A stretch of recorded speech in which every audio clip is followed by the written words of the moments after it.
Hi guys, मैं अजय कंबोज। और person मेरे से काफ़ी पूछते हैं जब मैं कहता हूं कि आपको अपने टर्म एंड कंडीशन पे काम करना चाहिए, तो मेरे को पूछते हैं कि कट फ्रूट कंपटीशन में इतना हाईली कम्पिटिट होती है मार्केट, तो अगर हम अपनी टर्म एंड कंडीशन पे काम करेंगे तो हम सर्वाइव नहीं कर पाएंगे या अपना माल नहीं बेच पाएंगे। तो अगर आप किसी ऐसी मार्केट में हो जो ग्रोथ कर रही हो, जिसमें हाई पोटेंशियल हो, उसमें नए नए कस्टमर जुड़ रहे हैं और बहुत सारे चांसेस है कि वो ग्रो करेगी फ्यूचर में, तो आपको इस चीज़ के बारे में ज्यादा सोचने की जरूरत नहीं है कि आपको क्लाइंट नहीं मिलेंगे। क्लाइंट ना मिलना वहां पे सोचने की ज्यादा जरूरत होती है कि कंपटीशन भी है, मार्केट भी ग्रो नहीं कर रही है, नए पर्सन नए कस्टमर भी उसमें नहीं आ रहे हैं, तो उन मार्केट में ये सब चीजें सोचने की जरूरत होती है। अगर आप फार्मा में हो, आयुर्वेदिक में हो, आयुष में हो, कॉस्मेटिक्स में हो, या किसी भी ऐसी इंडस्ट्री में हो जो हाईली ग्रो कर रही हो, तो वहां पे ये चीजें आपको सोचने की जरूरत नहीं है। नए नए कस्टमर आ रहे हैं, नए नए डॉक्टर्स आ रहे हैं, नई नई कंपनीज आ रही है, नए नए डिस्ट्रीब्यूटर्स काम शुरू कर रहे हैं, तो वहां पे आपको ये सोचने की जरूरत नहीं है। नए डिस्ट्रीब्यूटर्स आएंगे तो उनको कंपनी चाहिएगी, नए कस्टमर्स आएंगे तो उनको भी कंज्यूम करने के लिए मेडिसिन चाहिएगी, या जो भी चीज जिस भी चीज में आप डील करते हो, जिस भी प्रोडक्ट एंड सर्विसेज में आप डील करते हो, तो वो उनको वहां पे चाहिएगी। मेरा जो यहाँ पे टर्म एंड कंडीशन से मतलब होता है वो ये नहीं होता कि आपकी जो टर्म एंड कंडीशन है बहुत हाई प्रोफाइल होनी चाहिए कि एक बार आपका कस्टमर या आपका डिस्ट्रीब्यूटर देख के एक बार चौंक जाए। आप मार्केट के हिसाब से जिस भी तरह की उसके हिसाब से अपनी टर्म एंड कंडीशन तय कर सकते हो। देखो, अगर आप कंपनी हो, आपको डिस्ट्रीब्यूटर चाहिए, आप पूरे all over India different places पे अगर डिस्ट्रीब्यूटर बना रहे हो, तो वहां पे चल जाता है कि आप एडवांस पेमेंट पे ही काम करो। लेकिन अगर आप मार्केट में हो, एज ए डिस्ट्रीब्यूटर हो, रिटेलर्स पे काम कर रहे हो, डॉक्टर्स पे काम कर रहे हो, तो वहां जरूरी नहीं है, वहां कोई भी आपसे एडवांस पेमेंट पे नहीं लेगा। वहां बेसिकली क्रेडिट की टर्म एंड कंडीशन चलती है, तो वहां पे भी जाके ये कहो कि नहीं नहीं मैं तो एडवांस में बेचूंगा, नहीं तो मैं आपको नहीं दूंगा, तो वहां पे आपको मुश्किल हो जाएगा। तो क्या होता है कि जिस भी तरह की मार्केट में आप हो, तो उसी के हिसाब से आपको अपनी टर्म कंडीशन फाइनल करनी है। तो जनरली इसी को समझने की हम यहाँ पे कोशिश करेंगे कि टर्म एंड कंडीशन कैसे आपको बचा सकती है। टर्म एंड कंडीशन आपको मेजर लॉसेज से बचा सकती है, अगर वो छोटे लॉसेज से नहीं बचाए, क्योंकि लॉसेज तो आपको होंगे, क्योंकि जब आप बिजनेस में आते हो तो आपको एक माइंड मेकअप तो कर ही लेना है कि आपको लॉस तो होगा ही होगा। आप नुकसान के बारे में तो सोच के चलिए, वो तो आपको सहना ही पड़ेगा। लेकिन क्या होता है, टर्म एंड कंडीशन आपको बड़े लॉसेज से बचा लेती है, और माइनर लॉसेज जो आपको होते हैं उससे आपका बिजनेस पे ज्यादा इफेक्ट नहीं पड़ता, मतलब वो शट डाउन नहीं होता। पड़ता तो है फर्क, आपकी छोटी छोटी ट्रांजेक्शन शुरू में काफी असर डालती है आपके बिजनेस पे, लेकिन वो इतना बड़ा असर नहीं डालती कि आपको अपना बिजनेस बंद करना पड़े। लेकिन अगर आपको बड़ा मेजर लॉस हो जाता है तो हो सकता है कि आपको अपना बिजनेस भी बंद करना पड़ जाए। तो इसीलिए मैं टर्म कंडीशन की बात करता हूँ कि आपकी पर्टिकुलर टर्म एंड कंडीशन होती है, ताकि आपकी जो ग्रोथ है वो स्लो हो जाए, लेकिन आप एक अपनी बिजनेस को स्टेबिलिटी में लेके चलते रहो, और ताकि जब आपके पास कोई बड़ा एक तरह से बड़ी अपॉर्चुनिटी आए तो आप उसको कैच करने की सिचुएशन में हो। ये ना हो कि आप गलत बिना किसी टर्म एंड कंडीशन के काम कर रहे हो, कहीं ना कहीं आप लॉस का जो एक मेजर लॉस का हो, और उसके बाद आपको उससे उभरने में ही कई साल लग जाए। चलो अभी इसको समझने की कोशिश करते हैं कि कैसे काम करता है। देखो, बिजनेस का मतलब प्रॉफिट होता है। जब भी हम बिजनेस करते हैं तो हम किसी ना किसी चीज में प्रॉफिट बना रहे होते, चाहे हम सर्विसेज कर रहे हो, चाहे हम प्रोडक्ट बेच रहे हो। जो भी हम कर रहे हो, सर्विस दे रहे हो तब भी हम प्रॉफिट के लिए काम करते हैं, और जब हम प्रोडक्ट बेच रहे हो तब भी हम प्रॉफिट के लिए काम करते हैं। अगर हमारे बिजनेस में प्रॉफिट नहीं आ रहा है तो हमारा बिजनेस हमेशा ही वोलेटाइल कंडीशन पे रहेगा, वो कभी भी बंद हो सकता है। प्रॉफिट सबसे मेजर चीज होती है। पर क्या होता है कि हम स्टार्टिंग लेवल में थोड़े कम मार्जिन पे काम कर सकते हैं, क्योंकि हमें पता है कि हमें मार्केट को पेनिट्रेट करना है। अगर हम ज्यादा हाई रेट पे काम करेंगे, ज्यादा मार्जिन पे काम करेंगे, तो हमारी जो ग्रोथ है वो और ज्यादा स्लो हो जाएगी। तो हो सकता है कि हम थोड़े कम मार्जिन पे काम कर रहे हो, रेट थोड़े कम करके दे रहे हो मार्केट पेनिट्रेट करने के लिए, तो ये गलत बात नहीं है। मोस्टली कंपनी जैसे ही करती है, ये कॉमन चीजें होती है कि हम मार्केट में कम रेट्स पे सप्लाई कर ले। लेकिन जब प्रॉब्लम आती है वो कहाँ पे आती है? प्रॉब्लम क्या आती है कि जब हमारी जो पेमेंटें हैं वो नॉर्मल रूटीन में हमें वापस नहीं आ रही होती है, तब हमें बेसिकली प्रॉब्लम आती है। क्योंकि जो बिजनेस होता है वो केवल जो प्रॉफिट आप बिजनेस में लोगे, वो केवल आप प्रोडक्ट को बेच के नहीं ले सकते। आपका प्रॉफिट तब आपके पास आएगा जब आपकी पेमेंट आपके पास आएगी। अगर आपकी पेमेंट डिले हो जाती है या आपकी पेमेंट कहीं पे मर जाती है, तो जो आपकी इन्वेस्टमेंट थी वो तो मरेगी, उसके साथ आपका प्रॉफिट भी मरेगा। और मेनली क्या होगा कि जब आपके पास प्रॉफिट नहीं आएगा तो आप कहीं ना कहीं फाइनेंशियल लॉसेज में आ जाओगे, और कहीं ना कहीं आपकी जो फाइनेंशियल स्थिति है जो आपकी बिजनेस की, वो कहीं ना कहीं हिल जाएगी वहां पे। जब हम एक एज ए नए बिजनेस इंडस्ट्री में आते हैं तो क्या होता है कि लोग हमें कुछ अलग तरीके से देखते हैं। जब हम एस्टेब्लिश होते हैं तब अलग बात होती है कि हमारा प्रोडक्ट बिक रहा है, हमारे पास सेल है, हमारे पास रेवेन्यू है, हमारे पास प्रॉफिट है, हम जिस क्लाइंट को अपने साथ जोड़ना चाहते हैं जोड़ सकते हैं, जिसको मना करना चाहते हैं मना कर सकते हैं। लेकिन जब हम नए आते हैं तो थोड़ा हमें डिफरेंट प्रोस्पेक्टिव से देखा जाता है मार्केट में। मोस्टली जो क्लाइंट होते हैं वो हमारे प्रोडक्ट में इंटरेस्टेड नहीं होते, क्योंकि उनको लगता है कि नई कंपनी की मार्केट में जगह नहीं है और वो इसको नहीं बेच सकते। फिर हम थोड़ा सा क्या करते हैं कि प्रेशराइज करते हैं कुछ लोगों को, हम जानते हैं, हमने काम किया होता है मार्केट में, तो थोड़ी फेस वैल्यू होती है, जो भी होता है हम प्रेशराइज करते हैं। तो जो प्रेशराइज होता है उसमें क्या होता है कि थोड़ा पार्टी की टर्म एंड कंडीशन पे बात चली जाती है, और इसमें कोई गलत बात नहीं है। अगर आप पार्टी को अच्छी तरह जानते हैं, आपको पता है कि इनकी पेमेंट अच्छी है, सब कुछ अच्छा है, तो अगर आप उनकी पेमेंट की कंडीशन पे, उनकी टर्म एंड कंडीशन पे और थोड़ा कम रेट करके भी उनके साथ काम कर रहे हो तो कोई बुराई नहीं है उसमें। ऐसा चलता है क्योंकि आपको भी बिजनेस चाहिए और आपको सामने वाले का पता भी है कि उनकी पेमेंट टाइम से आ जाती है। लेकिन जो प्रॉब्लम आती है वो आती है बैड क्लाइंट्स के, जो खराब पार्टी जो होती है उनमें ज़्यादा आती है। जब भी हम यहाँ पे क्लाइंट की बात करें उसमें कोई भी हो सकता है, आप B2B कर रहे हो तो कंपनी भी हो सकती है, डिस्ट्रीब्यूटर भी हो सकता है, कस्टमर भी हो सकता है, डॉक्टर भी हो सकता है, रिटेल और या केमिस्ट शॉप भी हो सकती है। सारी जगह आपको सारी तरह के लोग मिलते हैं, अच्छे लोग भी होते हैं और खराब लोग भी होते हैं। कुछ ऐसे लोग होते हैं जो आपको बिना मांगे आपकी पेमेंट भी देंगे, और कुछ ऐसे भी होते हैं जो हमेशा ये रीजन ढूंढते रहेंगे किस तरह वो आपका पैसा काटे या पेमेंट देने में डिले करे। तो ये तो कॉमन चीजें हैं, ये तो आपकी चलती रहेगी। तो अगर हम अच्छी पार्टियों की बात कर रहे हैं तो वहां पे टर्म एंड कंडीशन, आपकी टर्म एंड कंडीशन बनाना ज्यादा मैटर नहीं लगता, लेकिन फिर भी मैटर करता है। उसके बारे में थोड़ा सा बात करेंगे। पहले हम बात करते हैं कि अगर आपके पास टर्म एंड कंडीशन नहीं है और आप किसी गलत पार्टी को माल दे रहे हो, क्या होगा कि उसने आपसे टर्म एंड कंडीशन अपनी मनवा ली क्योंकि आपको माल बेचना है। तो सपोज करते हैं कि जो आपकी क्रेडिट टर्म लिमिट है वो 60 दिन की तय होती है। अब 60 दिन में वो आपको और भी सारे ऑर्डर देगा, ठीक है। पहला ऑर्डर उसने दिया, फिर 15-20 दिन बाद आप रेगुलर रूटीन में उसके पास गए तो उसने दूसरा ऑर्डर दे दिया। हो सकता है कि आपको वो तीसरा ऑर्डर फोन करके भी दे दे, ठीक है।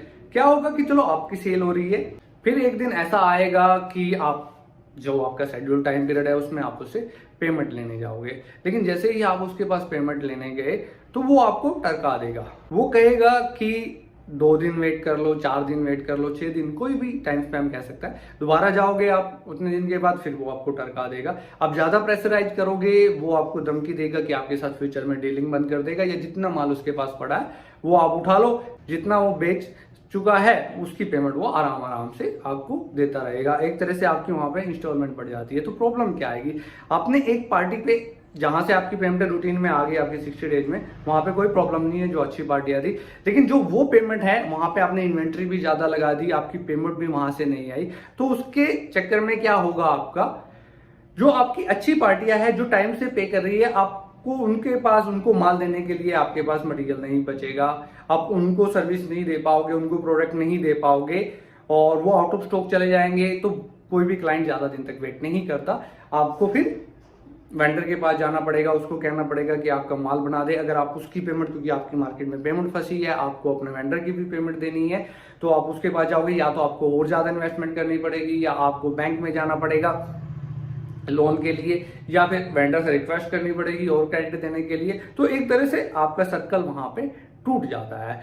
तो ये नॉर्मल बात होती है। लेकिन यहाँ पे अगर आपके पास टर्म एंड कंडीशन होती तो क्या होता, उसके बारे में थोड़ा सा बात करते हैं। सोच करो आपने एक टर्म कंडीशन बना ली कि आप किसी भी पार्टी पे या किसी भी क्लाइंट पे एक या एक से ज्यादा बिल नहीं लगाओगे, आपने एक लगाना है या 2 लगाना है, और आपने थोड़ा सा आइडिया ले लिया कि कैसा डिस्ट्रीब्यूटर है, कैसा क्लाइंट है, कैसा रिटेलर है, उसके हिसाब से आपने फिक्स कर दी एक वैल्यू कि आप इससे ज्यादा अमाउंट उस पर नहीं लगाओगे। आपने एक बिल लगा लिया, चाहे वो 2000 का है, 3000 का है, 4000 का, जितना भी है, और आपने एक लिमिट तय कर ली कि आप 6000 से ज्यादा, 5000 से ज्यादा, 4000 से 10,000 से ज्यादा मटेरियल उसको नहीं दोगे। आपने एक टर्म कंडीशन यहाँ पे बना ली है।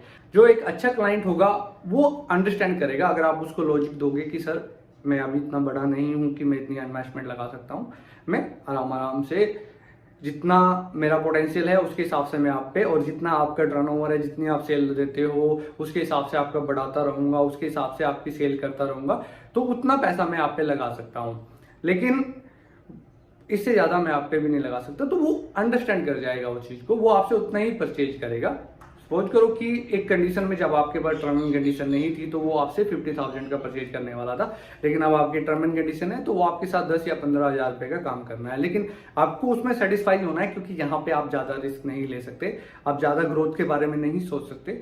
आपको थोड़ा सा यहाँ पे सबर पेशेंस करके चलना पड़ेगा, क्योंकि आपको नहीं पता कौन सी अच्छी पार्टी होती है, कौन सी खराब पार्टी होती है, क्योंकि पेमेंट कभी भी होल्ड हो सकती है। अच्छी पार्टी अभी कभी कभी इन सर्कमस्टांसेस में फंस जाती है कि वो आपकी पे टाइम से पैसे देने में असमर्थ हो जाती है, तो वहां पे आप कुछ नहीं कर सकते।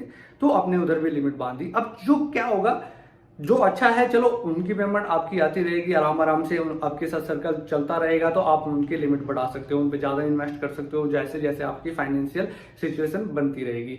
लेकिन क्या होगा कि जो बुरी जो खराब पार्टियां है, जिनकी पेमेंट टर्म अच्छी नहीं है, तो उनके साथ क्या होगा कि आपने एक खोल दिया है बिल्कुल, या तो वो कि आप ये अमाउंट लगा सकते हो, इतना बिल जब आप पे हो जाएगा, जब आप तीसरा बिल ऑर्डर करोगे तो आपको पहले 2 बिल की या पहले बिल की पेमेंट हमें करनी है, नहीं करोगे तो हम उसको आपको नहीं देंगे। तो उस कंडीशन में क्या होगा, या तो वो आपको ऑर्डर नहीं देगा, ठीक है, या फिर क्या होगा कि जितना अमाउंट आप उस पर लगा सकते हो उसको आपको मरा मानना पड़ेगा।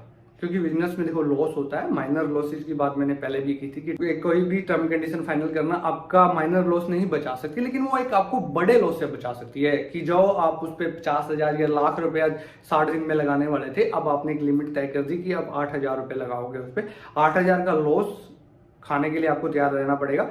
लेकिन आपको, क्योंकि क्या होता है कि आपके पास लीगल टीम नहीं है, जब तक आप इतने बड़े नहीं हो जाते कि आपके पास एक लीगल टीम हो, तब तक आपको ये लॉसेस सहने के लिए तैयार रहना पड़ेगा। क्योंकि आपने कर लिया कि आपने लगा दिया उस पर पैसा, जितना उतना वो दे ना दे, फिर उसकी मर्जी चली जाती है। और ये प्रैक्टिकलिटी होती है। अगर आप कहो कि आपने चेक ले लिया या आपने कोई एग्रीमेंट साइन कर लिया, कुछ नहीं होता, बेसिकली पेमेंटें वहां पे मर ही जाती है। अगर आप छोटी कंपनी हो तो क्या होगा कि या तो वो आपके साथ काम नहीं करेगी, या करेगी तो उसको पता है कि 2 बिल वो आपसे लेगी, तीसरे बिल में वो आपको कन्विंस करने की कोशिश करेगी कि बिना पेमेंट के आप उसको माल दे दो।